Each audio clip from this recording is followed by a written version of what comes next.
դատական նիստերին պարբերաբար գալիս եք, ոչ միայն այստեղ, հաճախ հանդիպում ենք դատարանների բակում,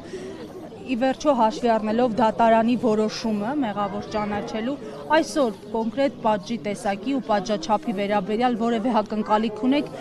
որևէ լուծում, որը գոնե քիչ կվնասի Սրբազան հորը, այն էլ առողջական խնդիրներ ունեցող հոգևորականին։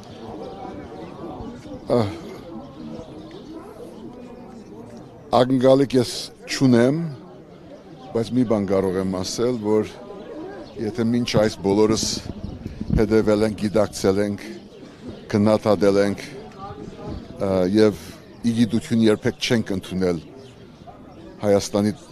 արդարադատությունը, դատական համակարգի անկախությունը, ինքնուրույնությունը եւ իրավականությունը եւ նույնիսկ այս Սրբազանի վերաբերյալ դատավճռից հետո այսօր եթե ինքը ազատ չարձակվի կոնկրետ այս դատավորը իդեմս այս դատավորին եւ ամբողջ հայաստանյան դատական համակարգը ուղղակի դատապարտված է Սրբազան եթե այսօր ֆիզիկապես ազատ չարձակվի անկախ նրանից սրանից հետ առաջ ինչ է եղել, ինչ վճիռ ես կարծում եմ որ սա կլինի դատական համակարգի բանդարգությունը եւ հայ ժողովրդի համար վերջի ահազանգը մյուս Բակրատ Սրբազանի, պարոն Ղարաբեդյանի եւ բոլոր քաղաքական բանդարգալների զուգահեռ։ Հրավառություն չեմ սպասում, բայց սպասում եմ, որ Հայաստանը բահի մարդկայնության եւ իրավականության վերջի գաթիլը եւ եթե դա այսօր գործրեց կոնկրետ դատավորին եւ իր բոլոր գոլեգաները մեծ ու փոքր ակլին դատապարտված հայոց պատմության մեջ։ Հույս կա, որ դատավորը որոշի ազատ արձակել Սրբազանին, այդպիսի հույս կա ձեր մոտ։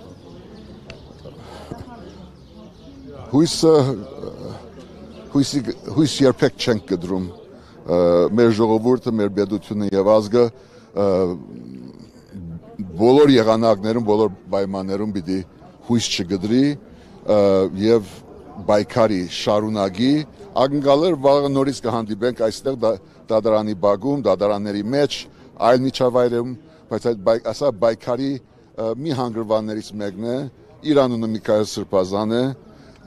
ինքը գապ չունի այս շենքի հետ եւ այս դատավորի հետ եւ ինքը պետք է վերադառնա իր հոգեվոր ծառայության։ Ակնկալիք չունեմ, բայց հույս միշտ ունեմ։ Պարոն Հովհաննիսյան,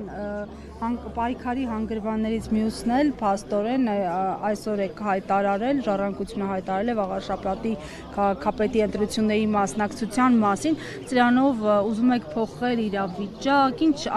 շրջադարձային կլինի արդյոք ձեր մասնակցությունը։ Չեմ ուզում մեծ ու մանր խոսել սրա մասին, ուղղակի որոշում է, որ ժառանգության վարչությունը ընդունեց, ունենք արժանի տեխնաձու եւ կլինի նաեւ ամբողջական համաբարփակ ցուցակ ներկայացնելով մեր հասարակության բոլոր շերտերը գուսակցական, անգուսակցական բոլոր սերունդների ներկայացուցիչներով եւ կարծում եմ, որ չասենք շրջադարձային, բայց ինքը նաեւ մենք մեր դերակատարում կգադարենք, որ բեգումնային լինի եւ մաս կազմենք էջմիածնում, վաղաշաբաթում այս իշխանության փոփոխության եւ սա թող հիմք կլինի ընդհանրապես մեր համապետական ազատագրման։ Շնորհակալություն։ Շնորհակալություն։